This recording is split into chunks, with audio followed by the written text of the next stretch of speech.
Salut, c'est Trado, je suis content de vous retrouver pour la mise à jour de l'analyse technique du CFD à risque limité sur le DAX 30. On commence par les précautions d'usage. Il ne s'agit que d'une analyse technique qui ne tient pas compte des fondamentaux.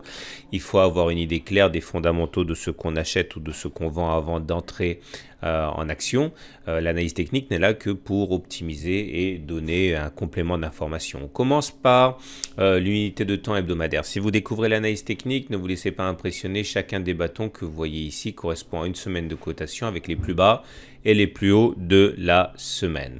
Comme on peut le voir sur ce graphique en données hebdomadaires, la tendance est résolument haussière. On le voit au fait que les pics, voyez-vous, sont montants comme ça. Et on voit également que les creux sont montants. Lorsque les pics sont montants et que les creux sont montants, on dit que la tendance est haussière au regard de la théorie de dos. Et c'est confirmé par l'analyse de Weinstein, puisque vous voyez la moyenne mobile à 30 semaines qui est là, monte, et on est au-dessus de cette moyenne mobile à 30 semaines qui monte. Ça nous vaut d'être en tendance haussière au regard de la théorie de Weinstein également. Donc tendance haussière, il ne faut pas en douter sur l'indice phare allemand. C'est confirmé également par l'analyse Ishimoku. L'analyse Ishimoku nous montre que le nuage ici, c'est la partie un peu grise, que le nuage monte. Ça, c'est également la situation de tendance sur le DAX 30 au niveau de l'Ishimoku, donc tendance haussière. Et on a derrière nous, ou plutôt en dessous de nous, une zone de support importante ici, qui est la Kijun à 12 200 points. La première zone de support à lâcher, c'est la Tenkan, elle est à 12 600. Maintenant, elle a tendance même à jouer un rôle de résistance à la hausse. On a notre deuxième rideau qui est à 12 200. Mais en tout cas, la tendance, elle est haussière, c'est confirmé par tous les suivis de tendance. Graphiquement, c'est également intéressant puisqu'on voit ce qui bloque. Vous voyez, on était à l'intérieur et on est toujours à l'intérieur d'un vaste canal ici ascendant en vert.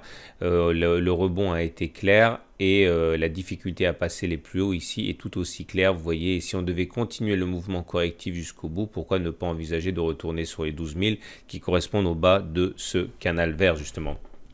On retiendra également que les cours n'ont pas réussi à passer la barre psychologique des 12 900, 13 000. Ici, il y a eu des tentatives, mais ça sera une zone difficile à passer pour les haussiers, toujours en données hebdomadaires. Pour terminer avec la donnée hebdomadaire, les données hebdomadaires, voilà ce que disent les indicateurs techniques. Alors, c'est mitigé. C'est mitigé parce que si le momentum est au-dessus de 0 et que le RSI est au-dessus de 50, ce qui est pas mal, ça signifie en fait que les haussiers sont toujours aux commandes, on voit que le MACD est en dessous de son signal. Donc, il y a une perte claire de dynamique haussière. Il faut faire attention. Clairement, ça signifie, lorsque les indicateurs techniques ici se contredisent, que nous sommes sans doute à la croisée des chemins.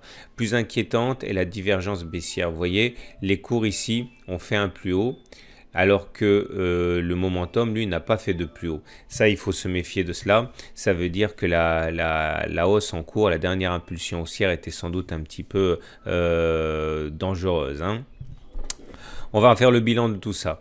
Tout d'abord, la tendance, elle est haussière. Vous le voyez bien, les pics sont montants, les creux sont montants. Ça veut dire que la tendance est haussière. On est au-dessus de la moyenne mobile à 30 semaines. On voit également que la prochaine zone de support, on en a parlé, c'est les 12 200. Et on voit que la prochaine zone de résistance, c'est les 12 900, 3 000, enfin 13 000 à peu près ici. Voilà ce qu'on pouvait dire. Maintenant, on va prendre un petit peu de distance par rapport à l'unité de temps hebdomadaire. On va descendre d'une unité de temps, aller en données journalières. C'est-à-dire que chacune des bougies que vous voyez ici correspond à une journée de cotation.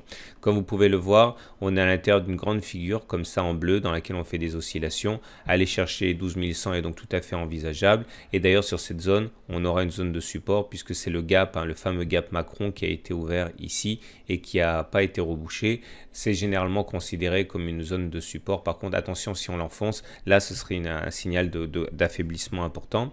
Et si on remonte d'une unité de temps, qu'on va chercher l'unité de temps mensuelle, on comprend également la difficulté qu'il y a actuellement à prendre des paris tranchés. Vous voyez, regardez ça, entre 2003 et 2007, on a été dans ce grand canal ici bleu, qu'on a cassé par le haut dans un excès en 2007, qu'on a corrigé ensuite très fortement, vous voyez. Et c'est justement à partir de là qu'on a créé un autre canal de très longue durée, depuis les plus bas de la crise des subprimes. Et vous voyez, on est vraiment proche maintenant du haut de ce canal. Il faut faire attention parce que plus on s'en rapproche, plus on a le risque effectivement de connaître une déroute, une accélération baissière. Surtout qu'au niveau des indicateurs techniques, le MACD et en situation de divergence baissière, de même que le RSI, puisque vous voyez les cours ont fait des plus hauts, mais pas les indicateurs. Donc il faut faire attention parce qu'acheter maintenant, c'est se préparer au fait qu'il risquerait d'y avoir effectivement un mouvement de consolidation important tout en haut de ce canal.